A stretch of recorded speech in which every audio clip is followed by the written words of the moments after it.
Hello. Let me share a slice of life that all of us go through at some point in our life. Essentially, I'm talking about back checks at supermarkets and department stores. Just think about it. You just went into the neighborhood supermarket, paid your bills, and want to check out in a hurry.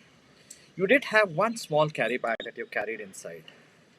As you're rushing out, the security guard stops you and wants to check out the bill, which is perfectly fine, and also the contents of the bag that you're carrying in, essentially to check if you've lifted something from the shop.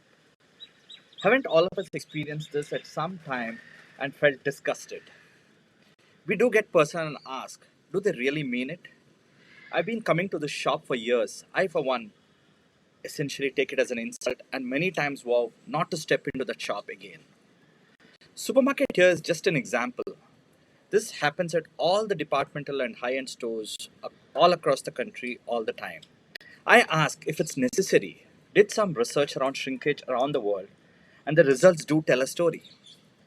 Shrinkage, for instance, is a term used to describe when a store has fewer items in stock than its recorded book inventory.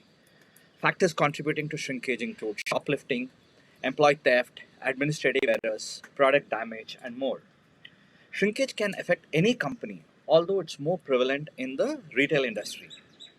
Incidentally, the average shrink percentage is 1.44 to 2% of sales in retail.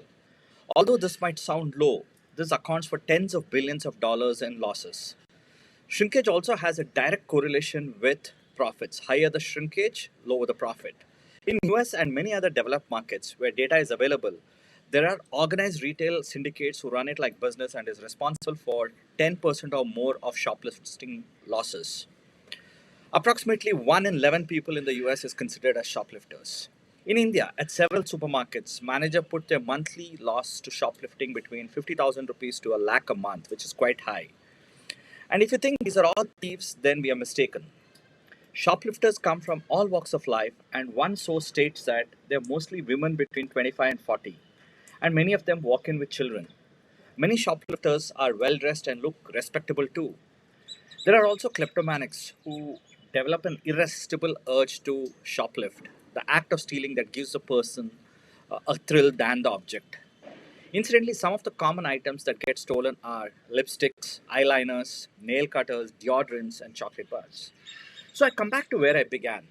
So, should my neighborhood store's security frisk me or check my bags when I walk out? I still think they should not make 98% of their customers feel miserable for the 2% who are problem makers. Retailers could take an example from ID Foods, for example. The company had first launched the Trust Shop model, wherein customers could take products from ID chillers, unmanned by sales personnel and with no CCTV cameras, installed at around 37 apartments in Chennai, Bangalore, Bombay, and Hyderabad.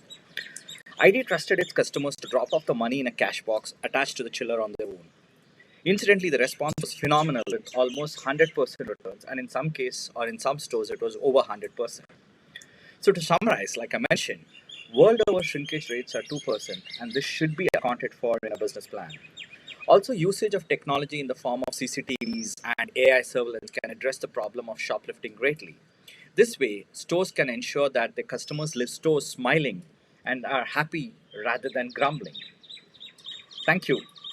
Do share your views and comments on this topic. Thanks.